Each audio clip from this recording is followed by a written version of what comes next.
Assalamu alaikum, dear viewers. Today our topic is why are science and technologies topic not mentioned in the Quran? Basically, the Quran is not a book of science or engineering, nor it's about the methods of achieving material achievement. Since a man could know all these things through its intellect, experiment, and observation, which Allah Almighty has granted to him, he left it to a man's own hard working and effort and made the subject of the Holy Quran those things which cannot be known by human intellect. But the guidance of divine revelation is indispensable for understanding this thing. This is the reason why science and technology, despite the fact that correct achievement, still human mind needs divine revelations. Well, some people are concerned that some topics of science should be proven from the Holy Quran in one way or the other. But the example of this attempting is like a person objecting to Allah book that why there it is not contained a medical topic. So in the response to this, someone tries to extract medical issues from the law books. Obviously, this is not an answer to this objection, rather a joke. Similarly, the person who mentions the topic of science and engineering in the Holy Quran is also not fair. This discussion definitely does not mean that deriving any scientific method from the Holy Quran is a sin. There is no problem in stating any obvious scientific fact, but in this case, it is also necessary to avoid the following errors. The matter of science mentioned in the Holy Quran and mentioned implicitly, its main objective is to evoke the perfect power of Allah subhanahu wa ta'ala through this fact and to create strength in the faith through it. Therefore, the Quran should not be regarded as a book of science. It is absolutely wrong to do so. If there is no complete explanation of a scientific issue, there is no need to try by distorting the words and context of the holy ayah.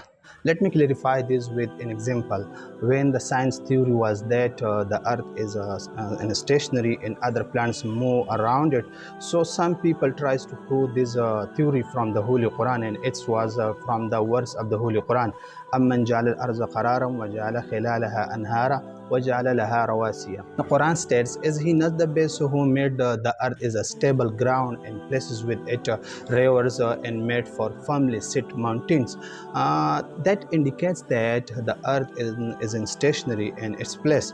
Although the purpose of the Holy Quran was to state that it is a great reward of Allah subhanahu wa ta'ala that you live contentedly on earth instead of being wobbled.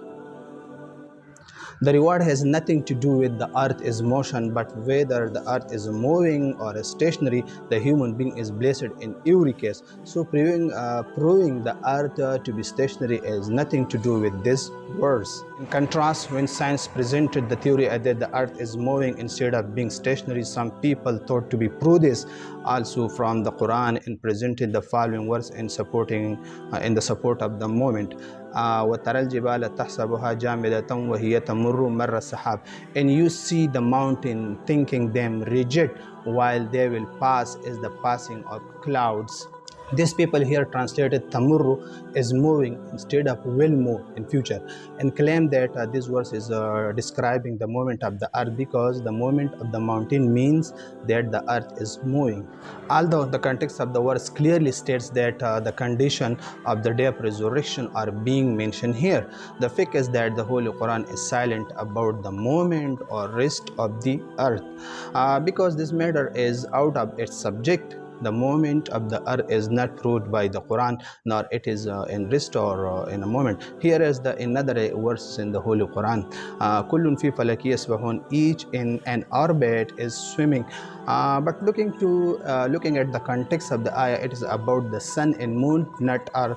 Well, Attempt to derive scientific matter from the Holy Quran are sometimes made with great sincerity, and the purpose is to inform non-Muslim. Look at that. What you have found out after centuries of hard working is already present in the Holy Quran, but in fact, in this inference is made by breaking interpretation principles, then this is nothing but an ignorant friendship with Islam. May Allah subhanahu wa ta'ala guide us to the right path.